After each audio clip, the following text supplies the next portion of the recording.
Welcome back, everyone. Thanks for all the new subscribers. That's been awesome. We're up to like 71 now. Blows my mind. Anyway, I'm procrastinating on gutting the wiring out of the BMW because then I have to put it back together. So we're gonna do a little boat maintenance.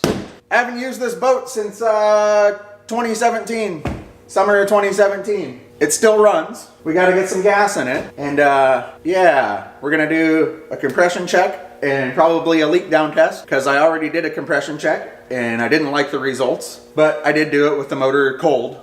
So we're gonna start it and put some heat in it and do it again, and the results are probably still gonna suck. So yeah, let's find out. Yeah, I love this boat. I got a lot of work into this boat. Did the stringers, did the paint. Oh man. Everything. The only original parts are the bottom shell, the top shell, this rub rail, this forward reverse lever. That's factory. Doesn't even match the boat. That's funny. And yeah, the throttle reverse cable. I need a new one of those this year. It's finally done. What else? Oh yeah, I'll show you what kind of boat this is. If you're a Mopar freak like I am, BMW drift cars I don't know much about. I'm just building one. This is what I know about. Carburetors. So yeah, anyway, it's a Charger. Focus. It's a 1976 Charger built on Hazard Street in Westminster, California. So yeah, I just think that's awesome. There's definitely way faster bolt holes than this one. And my boat is a frickin' tank. It's got 24 feet of African mahogany stringer in it. So, you know, I don't know what it weighs empty. A lot. It's a full interior boat. 4 people in it though, and it still does the same thing with 1 person. Sometimes a little better because I can actually get traction out of the hole with all the weight in the back. So anyway, let's put some gas in it and light this thing off. What do you think? Here, put some gas in it and then I'll take you around on a tour of the motor and give you some specs. I used it hard for 2 years in this trim. I've built the boat 3 times. I used the gasoline to clean the handprints off of it. Stupid flat paint. Yeah, even the gasoline hardly works. Don't paint your things flat. Actually do, you can just wash it with Purple Power Clean. Works great on here. It's all scratched up now. All right, let's go look at this motor. Oh, let me grab I got notes. Gotta have all your engine notes. Well, I do, or I'll forget. So yeah, she's got Dyer's blower on her, Gary Dyer's blower. That's awesome. That's nostalgia shit. It's got quick fuel carbs on it. They're quick fuel blower carbs. Get them off of here, they're nasty. Like how dirty this thing is. So I keep them covered up. It's got Edelbrock Vic Jr. Max Wedge heads on it. Let's see, what else? It's got Mylodon dual pickup swinging oil pump and both fittings right there into the oil pan. So yeah, bore size 4.375. It's got a stroker crank in it. It's a 4.150. This is a 400 block, so lower deck height block that Chrysler has. Yeah, 6.76 connecting rods in it. What's the piston? Yeah, the piston to deck clearance is +5, so the pistons are positive out of the block. The Edelbrock Vic Jr. heads have like 72 cc combustion chambers. The compression, when the engine builder built it, before I rebuilt it, it had a 8.6 to 1 compression, but I switched to a copper head gasket and O-ring the heads. So my buddy Dave Benjamin did that for me. That's awesome. Dave Benjamin spotted this was a Gary Dyer's blower from like 75 feet away. Probably because they know each other. Yeah. What else? It's half full of block cement. It's water methanol injection, snow performance. It's got snow performance stuff, accessories. There's the pump.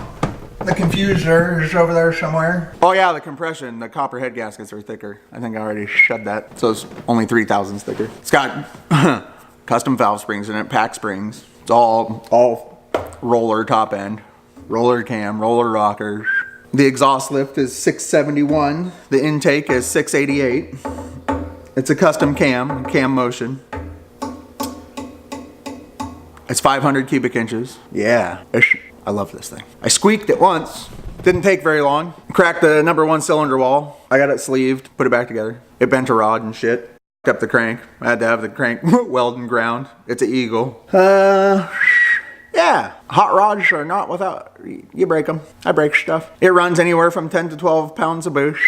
It just dawned on me today that when I was making this video, that's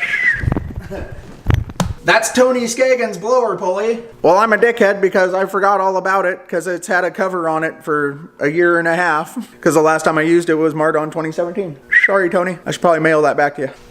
He did all my pump work. It's got AA stainless impeller in it. I moved it out of the back of the boat a lot. It's got a shoe, ride plate. Jeez. It's got all sorts of things. It's got a jetaway down there. This thing to disconnect the pump from the motor, and it ratchets one way in case your motor shuts down and the pump will freewheel. Bassett headers, AccuSump, MSD, extended shaft for the blower intake. You know, you gotta be able to clear all that stuff. Old school Chrysler alternator.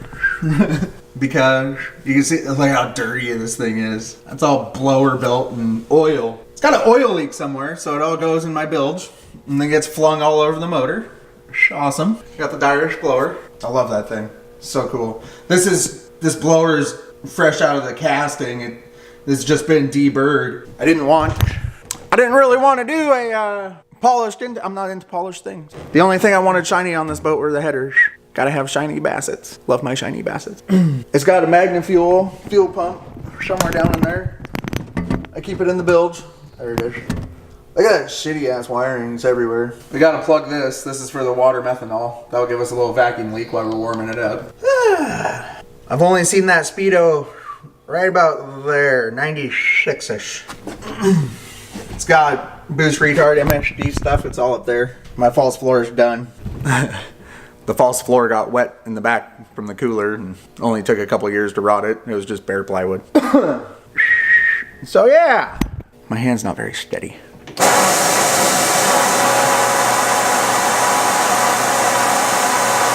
There's still no fuel pressure.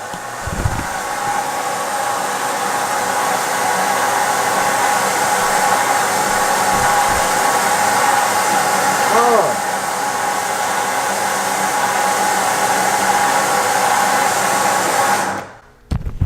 The manual focus got turned on. No wonder why I wouldn't focus. Hopefully all that's in frame. So yeah, we got our tools out. I'll have to switch that fuel tank. Here. I got valves down here. It has a supply and a return for each tank because the MagnaFuel has a bypass in it. It looks so horrible down in my bilge. Let's see if we got fuel pressure. Oh yeah, better.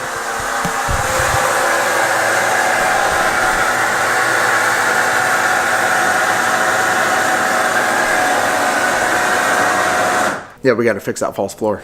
The interior is over there on the wall. That'll go right back in. Not a coffee. It's like 51 degrees in here right now. 52. Anyway, let's get this thing warmed up so I can inspect it again. Stand by. Alrighty then. So, oh shit, I need a quart of oil. Stand by, hold on. Stand back.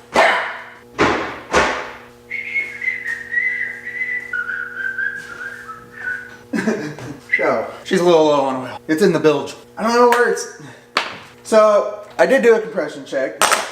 Like I said, the results weren't favorable. It was cold though. And I probably have 300 gallons of gas through this motor. I wasn't expecting the results I got at all. I was planning on pulling it out because of the oil leak. I don't know where it's coming from. The bilge needs clean, the floor needs work. I need to get the motor out of the way anyway. But yeah, let's warm it up and see. To show you guys how to do a leak down test.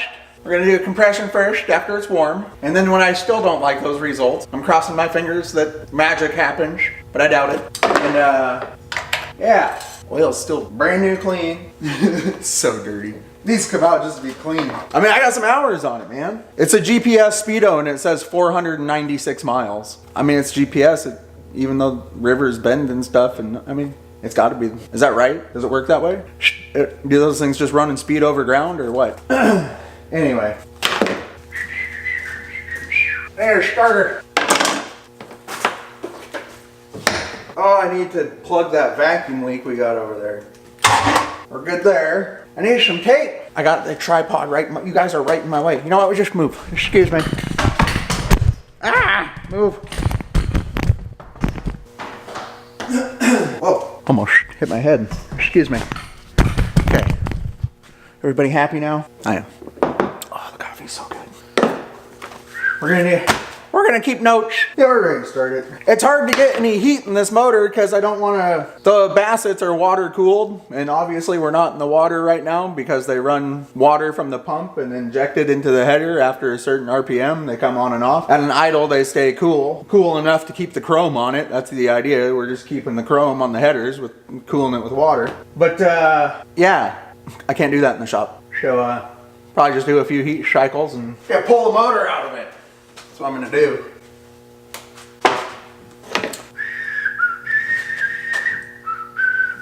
Gonna get loud.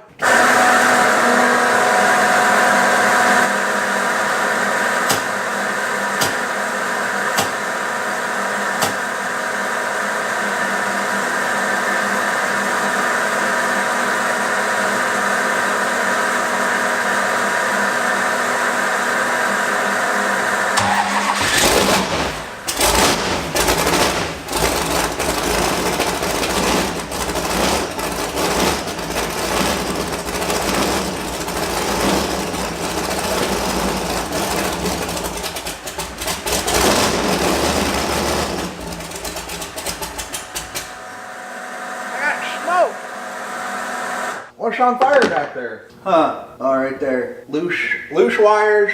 I got some loose screws. Yeah, it's time to redo that wiring. Got maintenance to do. Something stripped out. Huh. This boat's all beat up. Stand by. I gotta fix some wiring issues. Fucking weirdo. Okay, round 2. After that, ignition.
Gotta let the headers cool down. It's the hardest part about tuning this thing on dry land. Dry land's a myth.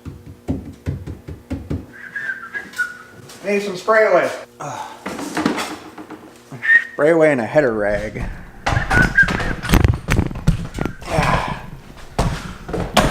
Whoops. Sorry.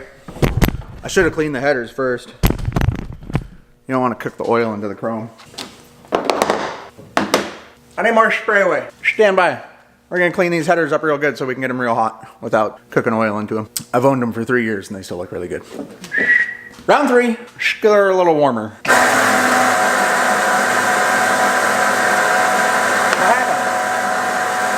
Oh, come on now.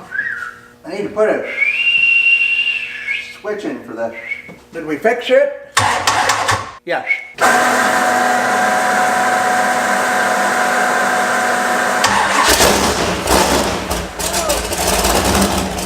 Whoa!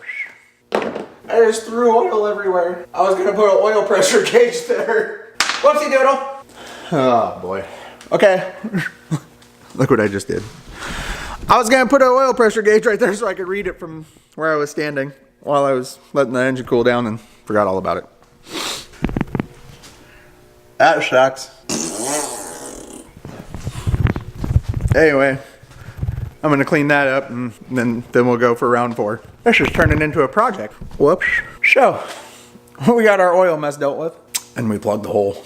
All right, more oil in the bilge. Round 4.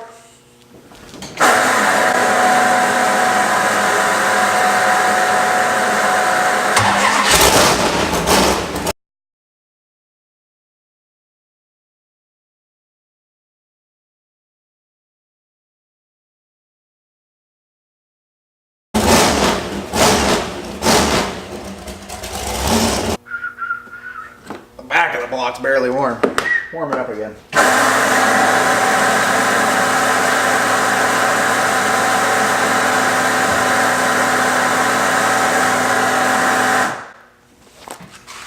Yeah, that needs a hardwired button for maintenance starting. Well, I'm gonna open my shop door. I need some ventilation.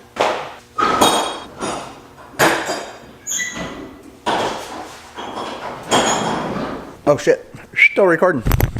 Excuse me. Yeah, I gotta get Tony's blower pulley back to him. I'm a dick. Wow. Sorry, man. Forgot all about it. It was under a cover for literally a year and a half in storage.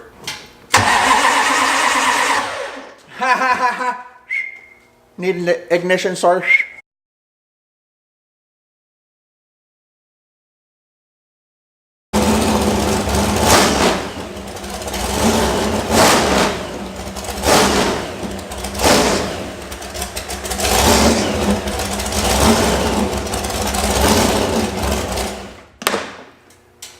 That steam, it's just boiling the water that's left in the block. Obviously, I didn't drain it. Hopefully it never froze the block. There's plenty of room for expansion though, it's not a closed system. Gonna find out. Gonna let her cool down, well, not too much. Got the block up to about 200 degrees in the front. The back's only 168. Ooh, that side's 190. The front's 153. So, I'm gonna warm it up one more time so the block retains some heat because we got a few minutes of work to do. Gotta yank all the spark plugs out around the hot bassets. Long sleeves, tired of getting burned. And then I got 2 compression testers. I'm just gonna run right down both sides, see what they read, and write it down. So I'm gonna get a pen, go ahead and subscribe. We're gonna do some more boat maintenance. Alrighty, gonna go for round 5. No, come on, pen. Jeez. FG. Excuse me. Come on, dealing with do something. Oh, there we go. Be smarter than the tripod. 5, 7, 2, 4, 6. I don't like that. Or this way. All right, fired right up. Didn't have to even hit the gas last time. See if it does it again.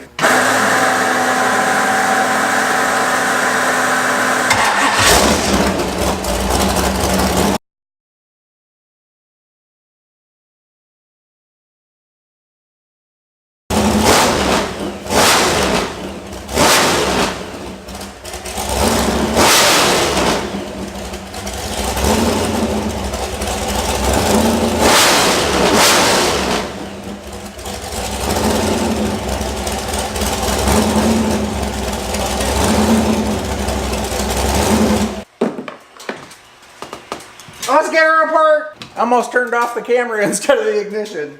I'm all excited. Oh, things are hot in there. We need pliers. Friggin' gloves.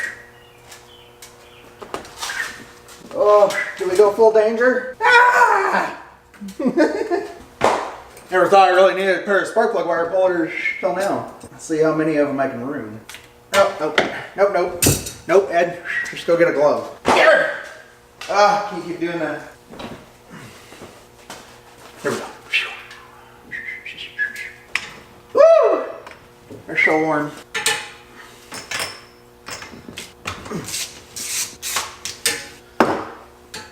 Oh, dude. I don't want to melt my wires.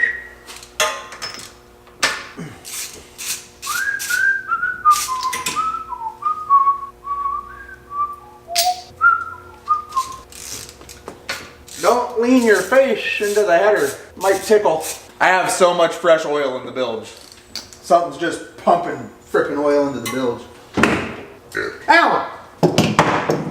Don't want to burn the tailors. Come on, get up here.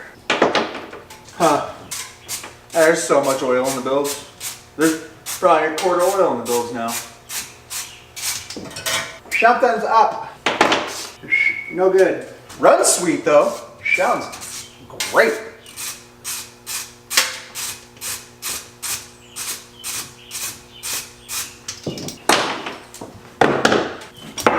Ouch.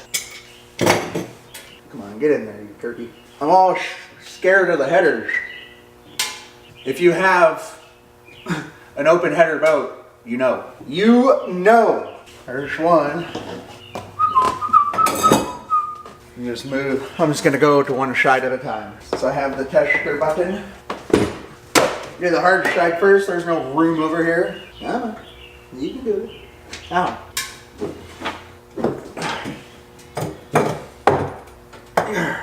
Crank her up. Let's see. Nice. So that marks 100. So both of these have 95. 95 PSI. 2 and 4. About the same result as yesterday, so yeah.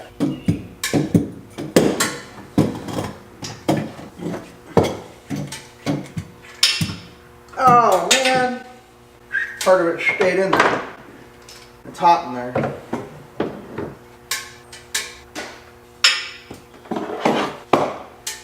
Hot. La, la, la. Ouch.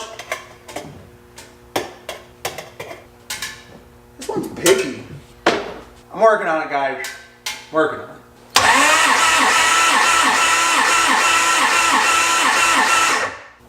Those ones are 90. 90 and 90. About the same as yesterday. So, definitely something going on with this.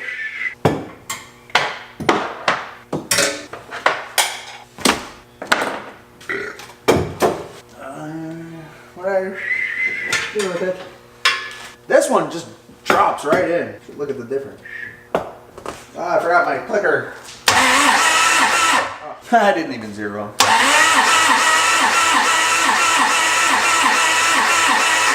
So we got 95 in the first hole and 90 in the second.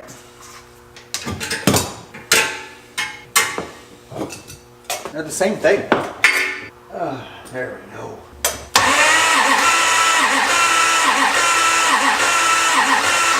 So 90, and this back one, number 7, is like 115. So, I mean, it would be a good test result if they were all pretty much similar, but that's a big difference for a performance motor. Leak down test. I should go work on the BMW instead of messing around with this. I'm gonna go boating though. Still only 50 frickin' degrees outside. Cloudy. Yeah, stand by. Subscribe. I'll show you how to perform a leak cylinder differential cylinder pressure test. I don't think the results are going to be good. So here's what the compression test is. I mean, some of you probably know this, some of you don't. It just measures how many pounds per square inch is your cylinder is making. And all this depends on your compression ratio, your roller, your rocker ratio. It depends on many things. But anyway, you rotate the motor over, and every time it builds cylinder pressure, this records it and holds it. There's a one-way check valve in here, so the gauge will stay up. So we'll rotate it over, and the standard practice is 3 strokes of the cylinder you're working on, I think. I don't know. That's what I was always taught. So anyway. 1, 2, So see, that one makes a maximum of 90, it's like 95.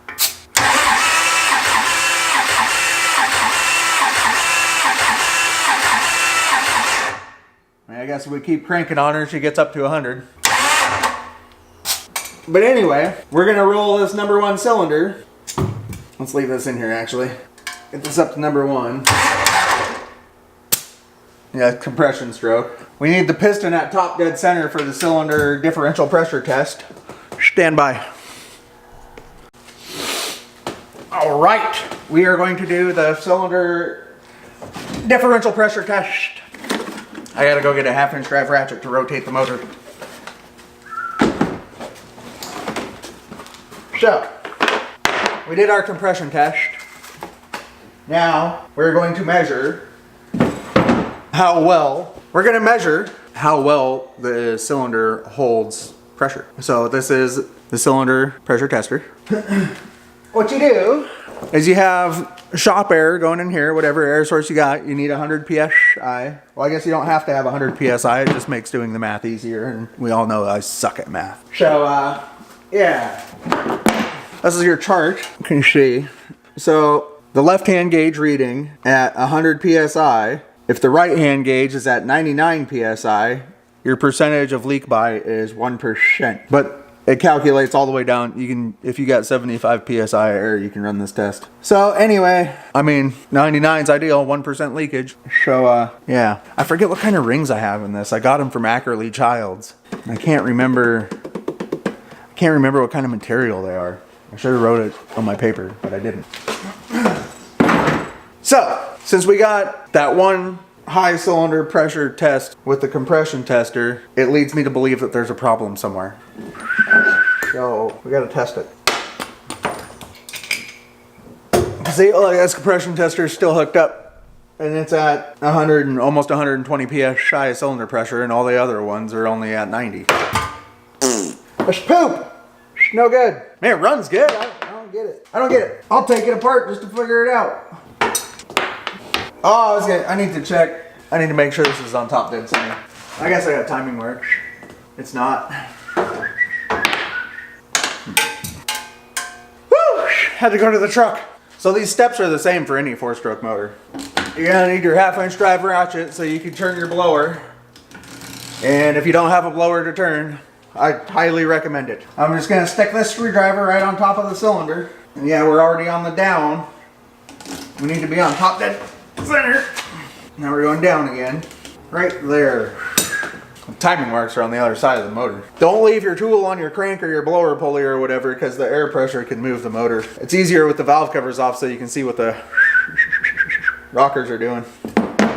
I was thinking about marking my blower pulley with marks so I could do it, and then it dawned on me that that's Tony's blower pulley, and I'm a dickhead.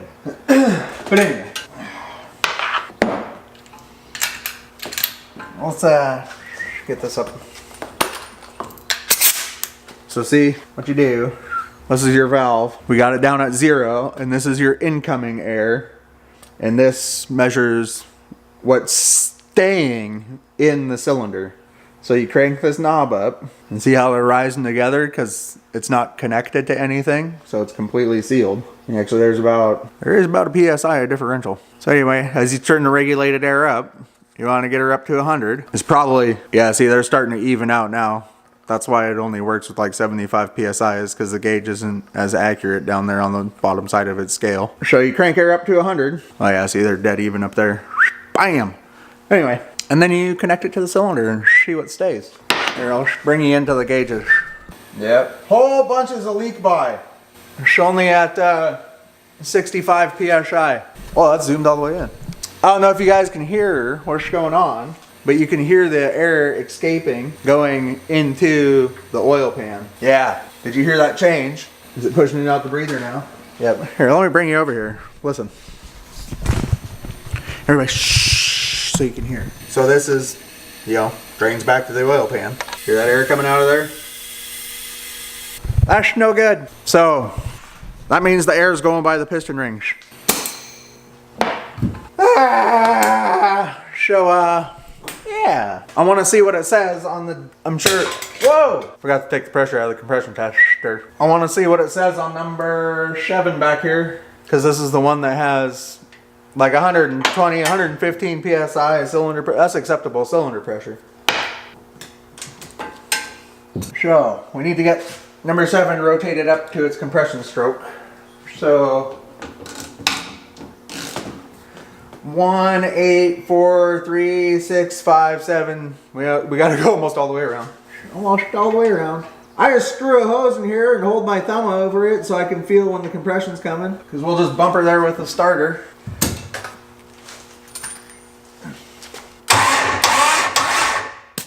There it is. And then we'll use the screwdriver trick to verify. Top dead center. Yep, and it's already going back down. Nope. Nope, maybe it wasn't. Here it comes. If you're not comfortable with sticking a screwdriver in your motor, don't.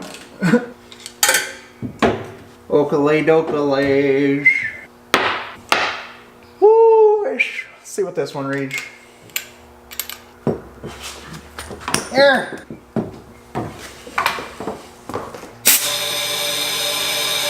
Hear that? The exhaust valve's open. You hear it coming right out the header.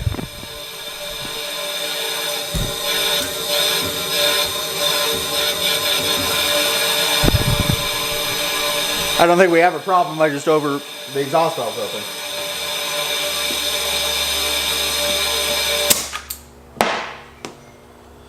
So let's back her up a little bit. Huh. Let's spin her back around. Piston's coming up. I'll spring the piston up. We'll check her with a screwdriver. Oh, whoa, whoa, whoa. It's almost lunchtime. Alrighty, try her again. Don't leave the ratchet in the blower. Look at it, still only 74% or 74 PSI. So, I mean, what that means is the leak by is horrible. It's got an oil leak anyway. Let's yank the thing out. Yeah, it's coming out. Thanks for watching. Stay subscribed. We're gonna do some motor maintenance. At the horsepower this thing makes, rings and bearings, those are consumables. So yeah, we're gonna take it apart. Thanks for watching. Thanks for all the new subscribers. Let's do some stuff. We got editing to do. It's gonna be a good summer. I'm gonna eat some lunch.